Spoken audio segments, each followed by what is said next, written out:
بسم اللہ الرحمن الرحیم۔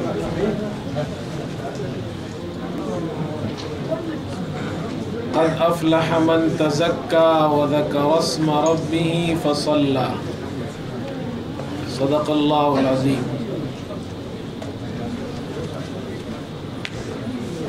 محترم بزرگوں اور دوستوں،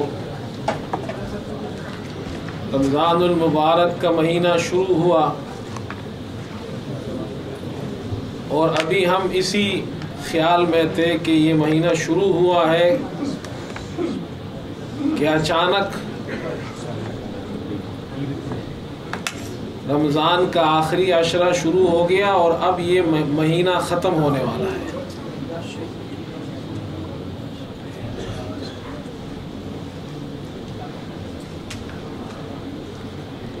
اس ماہ مبارک میں ہمارے یہاں تراویح کے بعد درس کا معمول ہوتا ہے، جس میں قرآن کریم کا خلاصہ بیان کیا جاتا ہے، بلکہ وہ خلاصے کا بھی خلاصہ ہوتا ہے، اس لیے کہ وقت کم ہوتا ہے اور عام طور پر ہم یہ کوشش کرتے ہیں کہ اس میں عقائد سے متعلق جو مضمون ہے وہ بیان کیا جائے، اور اس کے ساتھ ساتھ رمضان المبارک میں بھی اور پورے سال مختلف درسوں میں، جمعے کے بیانات میں وعظ اور نصیحت کے ساتھ ساتھ عقائد اور مسائل پر زیادہ فوکس کیا جاتا ہے۔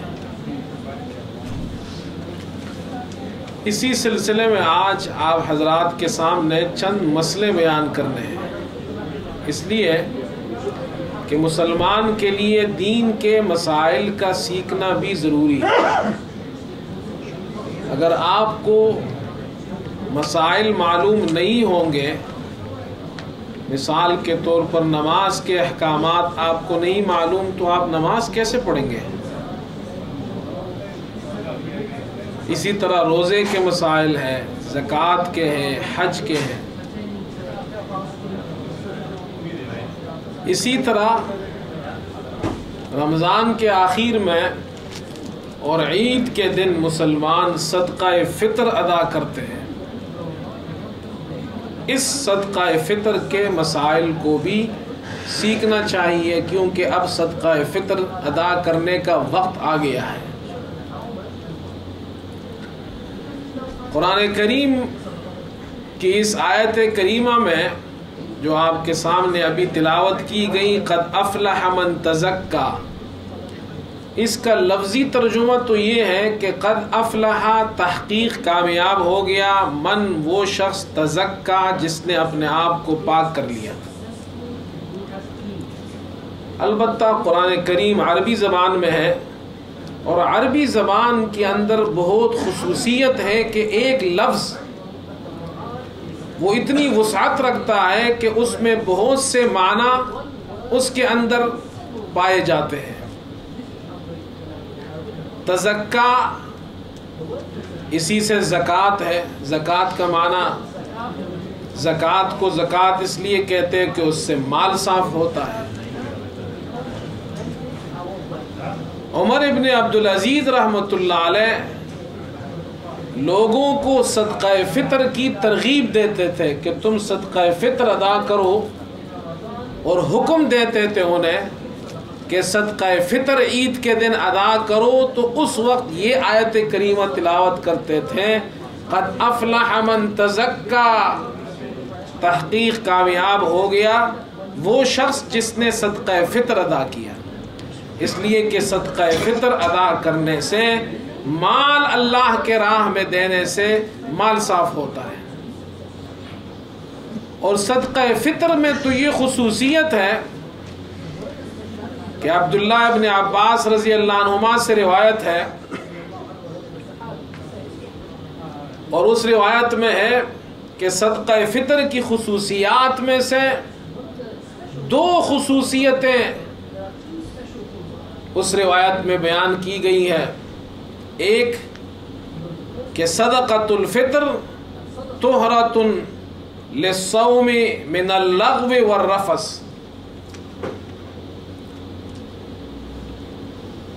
انسان جو روزہ رکھتا ہے اس روزے کی صفائی اور اس روزے کی پاکی صدقہ فطر سے اللہ کر دیتا ہے. یہ بہت بڑا فائدہ ہے. اور دوسرا فائدہ اور دوسری خصوصیت یہ بیان کی وَطُعْمَةٌ لِّلْمَسَاكِينَ. یہ غریبوں اور مسکینوں اور فقیروں کے لیے کھانا ہے، ان کے لیے رزق ہے، ان کے لیے یہ ایک خوشی کا انتظام ہے جو مسلمان ان کو دیتے ہیں تاکہ ان کے پیٹ بھی بھر جائے اور عید کی خوشیوں میں وہ بھی شریک ہو.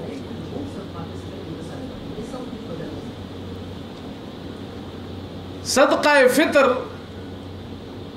اس صدقے کو کہتے ہیں جو عید الفطر کے دن دیا جاتا ہے. اناج کی صورت میں بھی دے سکتے ہیں آپ، اور آپ رقم کی صورت میں، کرنسی کی صورت میں بھی دے سکتے ہیں. صدقہ فطر سب سے پہلے تو ہمیں یہ جاننا چاہیے کہ کن لوگوں پر واجب ہے. تو فقہاء نے لکھا ہے 2 قسم کے لوگوں پر صدقہ فطر واجب ہوتا ہے. ایک وہ شخص جو صاحب نصاب ہو، اس پر صدقہ فطر واجب ہو جاتا ہے. جس طرح اس پر زکوٰۃ واجب ہے اسی طرح اس پر صدقہ فطر بھی واجب ہے. اور زکوٰۃ ابھی ہم نے رمضان ہی میں زکوٰۃ سے متعلق جو ضروری مسائل تھے وہ بیان کیے تھے. صاحب نصاب کسے کہتے ہیں اس کو سمجھنا چاہیے. صاحب نصاب اس مسلمان مرد یا عورت جس کے پاس اگر سونا ہو، صرف سونا ہو تو 7.5 تولہ سونا جو تقریباً 87 گرامز بنتے ہیں، اتنا سونا اس کے پاس ہو تو وہ صاحب نصاب ہو جاتا ہے. اگر اس کے پاس سونا نہیں ہے، چاندی ہے، سلور ہے، تو 52.5 تولہ چاندی یعنی تقریباً 612 گرامز چاندی اس کے پاس ہے. کسی بھی صورت میں ہے، چاہے وہ زیور کی صورت میں ہے، چاہے وہ بسکٹ کی صورت میں ہے، کسی بھی صورت میں ہے. سونا یا سونے کا بھی مسئلہ وہی ہے، چاندی کا بھی.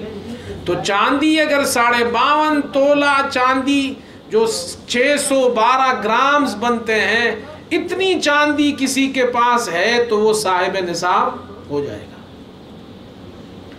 کسی کے پاس سونا بھی نہیں ہے، چاندی بھی نہیں ہے، اس کے پاس کرنسی ہے، نوٹس ہے اس کے پاس، کسی بھی ملک کے ڈالرز ہے، پاؤنڈز ہے، ریال ہے، روپیہ ہے، ٹکا ہے، کسی بھی ملک کی کرنسی ہے جسے ہم نوٹ کہتے ہیں. یہ نوٹس کسی کے پاس ہے اور وہ اتنے ہیں کہ اس سے چاندی کا نصاب پورا ہو جاتا ہے.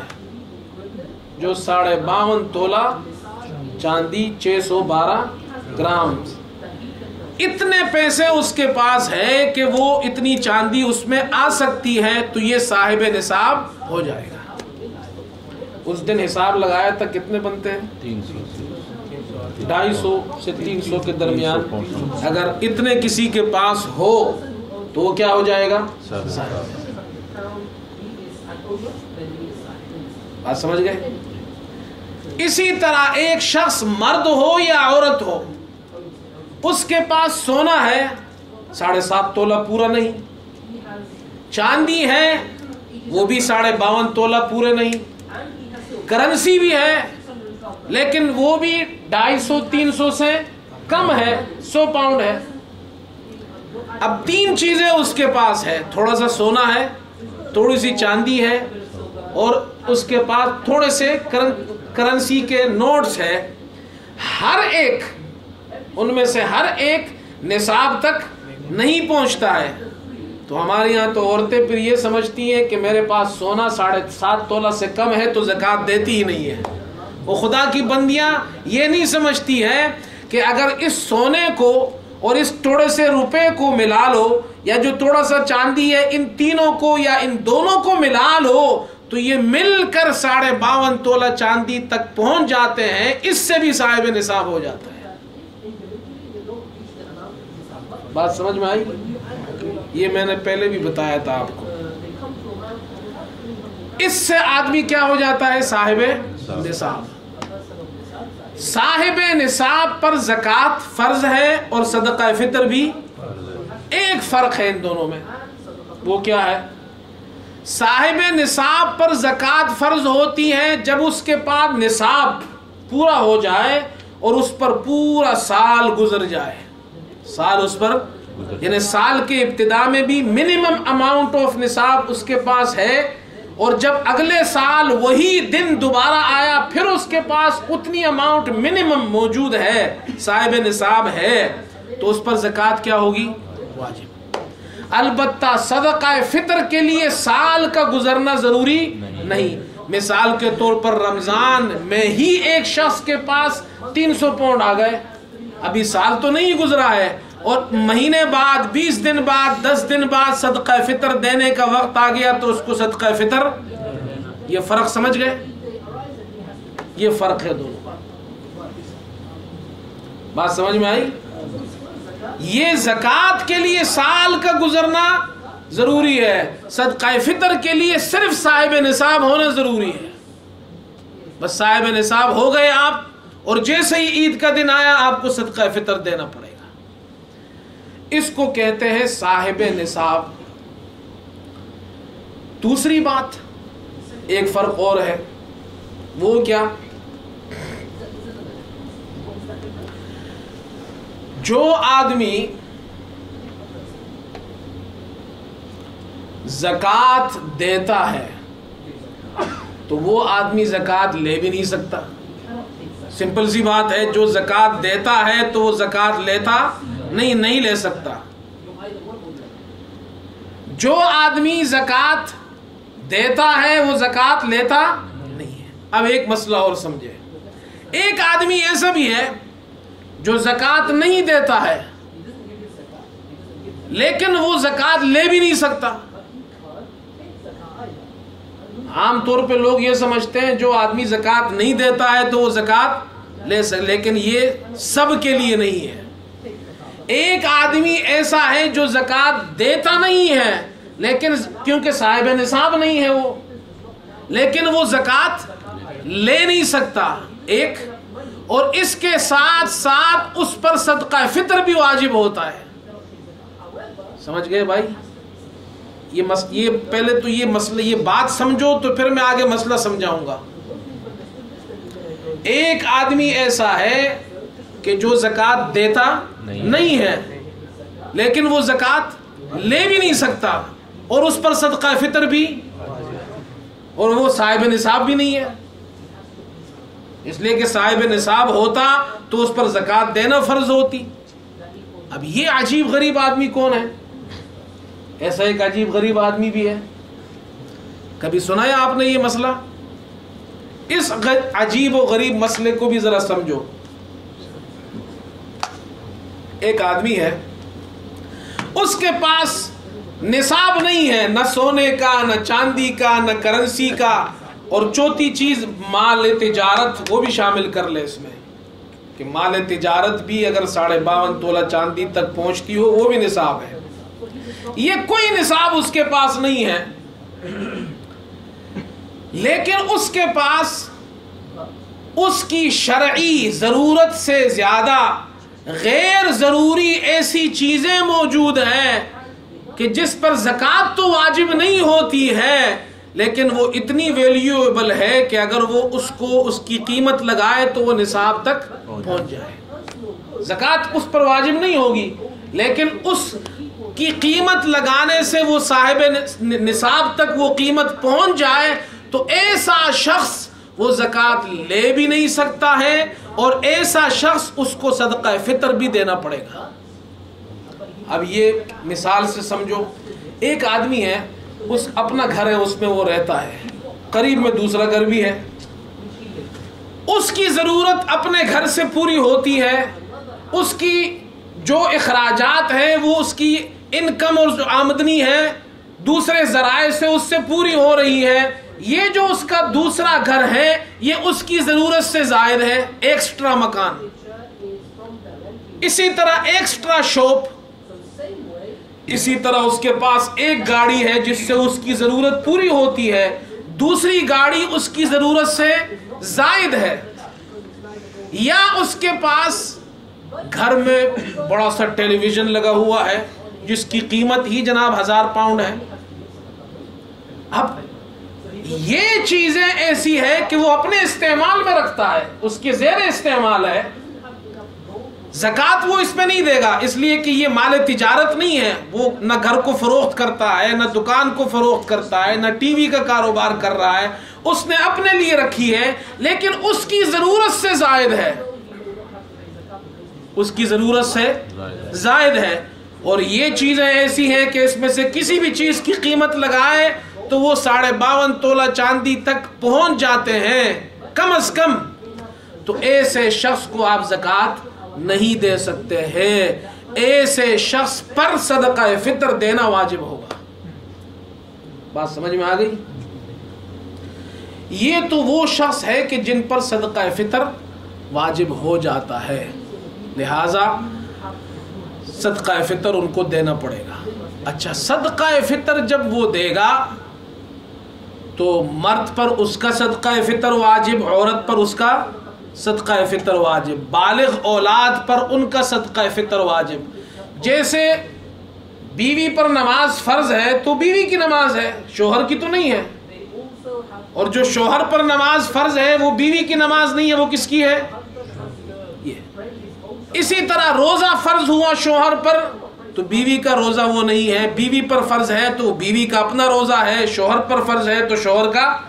البتہ اللہ پاک نے مال میں, صدقے میں, زکوٰۃ میں, صدقہ فطر میں یہ گنجائش رکھی ہے کہ نماز تو شوہر اپنی بیوی کی نہیں پڑھ سکتا ہے, روزہ اپنی بیوی کا نہیں رکھ سکتا ہے, لیکن مال میں اللہ نے یہ گنجائش رکھی ہے کہ ہے تو زکوٰۃ اس کی بیوی کی لیکن وہ دے سکتا ہے تو زکوٰۃ جناب صدقہ فطر اس کی بیوی کا لیکن وہ دے سکتا ہے تو صدقہ فطر اس کی بالغ اولاد کا لیکن وہ, یہ اللہ نے گنجائش رکھی ہے. البتہ جو اس کی نابالغ اولاد ہے, نابالغ اولاد کے صدقہ فطر باپ پر دینا واجب ہے. باپ اپنی زکوٰۃ بھی, صدقہ فطر بھی دے گا اور اپنی نابالغ اولاد کی طرف سے بھی صدقہ فطر دے گا. باپ پر, ماں پر نہیں, باپ پر واجب ہے. البتہ جب اولاد بالغ ہو جائے تو پھر باپ پر واجب نہیں ہے. ہاں البتہ باپ اپنی خوشی سے اگر دیتا ہے, اپنے بچوں کے, بچیوں کی, اپنی بیوی کا, وہ پوری فیملی کی زکوٰۃ صدقہ فطر دیتا ہے تو وہ دے سکتا ہے. البتہ ہم ہمیشہ یہ کہتے ہیں کہ ایسا نہ کرے آپ لوگ کہ گھر میں کسی کو پتہ ہی نہ ہو.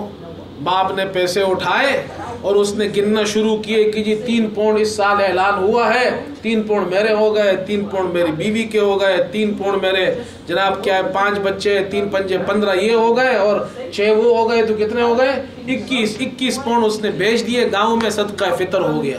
ٹھیک ہے, آپ نے اچھا کام کیا, لیکن پیچھے آپ کی اولاد کو تو پتہ ہی نہیں ہے کہ ہمارے ابا جان کرتے کیا ہے, اور جب ہم مر جائیں گے تو پھر جب عید آئے گی تو ہماری اولاد صدقہ فطر نہیں, وہ پہچانتی ہی نہیں ہوگی صدقہ فطر ہوتا کیا ہے. اس لیے ہم ہمیشہ یہ ایڈوائز کرتے ہیں کہ جب آپ زکوٰۃ ادا کریں تو بھی اپنے بچوں کو اپنے ساتھ بٹھائے اور ان کے سامنے زکوٰۃ کا حساب لگائے. ابھی جب آپ صدقہ فطر ادا کریں گے تو اپنے گھر میں بچوں کو بٹھائیں اور ان کو سمجھائیں کہ ہم صدقہ فطر کیوں دیتے ہیں۔ صدقہ فطر اس لیے دیتے ہیں کہ جو ہمارے روزے ہم نے رکھے ہیں، ایک تو اس کی صفائی ہو جائے، اور دوسرا اس کا فائدہ یہ ہے کہ غریب بھی خوشی میں شریک ہو جائے، تو ہم غریبوں کو، ناداروں کو، مسکینوں کو عید کی خوشی میں شریک کرتے ہیں، اس لیے ہم صدقہ فطر دیتے ہیں۔ بات سمجھ میں آ گئی؟ یہ تو میں نے کچھ مسائل بیان کر دیے، کچھ اور بھی ہے، وہ پھر انشاءاللہ ہو سکتا ہے کل بیان کر دوں، لیکن یہ سارے ایک ساتھ بیان کروں گا تو ہو سکتا ہے آپ سے ہضم نہ ہو، تو یہ اتنے یاد ہو گئے آج نہیں۔ ہمارے والد صاحب رحمۃ اللہ علیہ اگر وہ ہوتے نا تو وہ پھر کھڑے کر کے پوچھتے تھے، ہاں بھائی اٹھو بتاؤ کہ پہلا مسئلہ کیا بتایا تھا۔ تو وہ تو بزرگ تھے، بہت بڑے عالم تھے، وہ کرتے تھے، ہم تو نہیں کر سکتے ہیں یہ، لیکن کم از کم یہ کہ آپ سے درخواست ہے کہ اس کو یاد کریں۔ کتنے قسم کے لوگوں پہ صدقہ فطر واجب ہے یار؟ کم از کم 2 ہی تو کہہ دو یار، چاہے آپ کو نہ پتا ہو 2 تو بول تو 2 ہے، 2 تو بتائے آپ کو نا۔ ہاں کوئی اتنا مشکل لیکچر تو نہیں ہے۔ لوگ کہتے ہیں جب آپ کو یہ سمپل باتیں سمجھ میں نہیں آتی، اندازہ لگاؤ یہ جو علماء بنتے ہیں لوگ مدرسے میں، یہ جو کتابیں پڑھتے ہیں یہ آسان نہیں ہے۔ اچھا یہ عام طور پہ لوگ یہ سمجھتے ہیں کہ یہ مولوی لوگ مسئلے یاد کرتے ہیں، ہم مسئلے یاد نہیں کرتے ہیں، یہ اصول اور کلیات ہوتے ہیں۔ وہ اصول، کلیات، قواعد، وہ چیزیں جب یاد سمجھ میں آ جائیں تو پھر یہ مسائل اس سے پھر آگے نکلتے ہیں، ورنہ یہ سارے مسئلے تو لاکھوں کی تعداد میں مسائل ہیں، یہ کس کا باپ یاد کر سکتا ہے؟ سمجھ میں آئی بات؟ تو اتنا آسان نہیں ہے۔ لوگ تو یہ سمجھتے ہیں کہ جناب کیا ہے، آخری 10 صورتیں یاد کر لی تو بس آپ امام صاحب بن گئے۔ تو امام نماز پڑھانا یہ تو ہر مسلمان پڑھا سکتا ہے، لیکن یہ دین کے مسائل، یہ تو زکوٰۃ کے مسائل آپ دیکھ کے حیران رہ جائیں گے، اتنی بڑی کتاب زکوٰۃ کی ہے۔ روزے کا دیکھے تو وہ اتنی بڑی کتاب ہے، نماز کی دیکھے تو اتنی بڑی کتاب، طہارت کی دیکھے تو اتنی، حج کی دیکھے تو اتنی، یہ تو وہ جو بنیادی چیزیں ہیں۔ اس کے بعد پھر آپ خرید و فروخت کو دیکھیں، کتاب البیوع، معاملات، بزنس، مارکیٹنگ، کیسے کسی چیز کو خریدنا ہے اور کیسے فروخت کرنا ہے، نقد معاملہ کیسے ہوگا، ادھار معاملہ کیسے ہوگا، قرض کیسے ہوگا، یہ سارے مسائل۔ تجارت میں اگر کسی کو آپ شریک کرتے ہیں تو اس کی کتنی قسمیں ہیں، پھر جناب کیا ہے، اس کے اصول کیا ہے، پارٹنرز کیسے بنائیں گے۔ اپنی مرضی سے آپ نہیں بنا سکتے ہیں کہ آپ اپنے دکان میں، اپنے کاروبار میں 2 آدمی بیٹھ گئے اور جناب کیا ہے سولیسیٹر کے سامنے چلے گئے اور انہوں نے ایگریمنٹ بنایا، دستخط کر دیے کہ جی ہمارا ایگریمنٹ ہو گیا ہے۔ یہ ایگریمنٹ آپ کا ہو گیا، کبھی آپ نے یہ بھی پوچھا ہے کہ ہم نے اسلامی طریقے پہ کیا ہے یا غیر اسلامی طریقے پہ کیا ہے؟ یہ پوچھا ہے کبھی؟ اچھے لوگ نہیں پوچھتے ہیں، اچھے لوگ۔ اور پھر ہوتا کیا ہے، جب معاملہ خراب ہو جاتا ہے پھر آتے ہیں مسئلہ پوچھنے، تو پھر ہم کیا کر سکتے ہیں؟ پھر کہتے ہیں یہ مولوی لوگ بڑے سخت ہیں، یہ مسئلہ نہیں بتاتے۔ بھائی آپ نے ہم سے پوچھ کے شروع کیا تھا، آپ اگر پوچھ کر شروع کرتے تو اس وقت ہم آپ کو صحیح راستہ بتاتے، تکلیف ہوتی ہی نہیں آپ کو۔ تو یہ مسائل، اور فقہ حنفی کی تو یہ خصوصیت ہے، دنیا میں فقہ حنفی جو امام ابو حنیفہ کی فقہ ہے، یہ صرف نماز، روزہ، زکوٰۃ، حج اور ان چیزوں کا نام نہیں ہے۔ فقہ حنفی وہ قانون تھا جو 1300 سال تک دنیا میں وہ رائج رہا، 1300 سال، 1200 سال تک تقریباً، کیونکہ 1 صدی پہلے تقریباً یہ خلافت ترکی کی ختم ہوئی۔ اس ترکی کی خلافت میں بھی فقہ حنفی رائج تھی، فقہ حنفی پر وہ حکومت چلتی تھی۔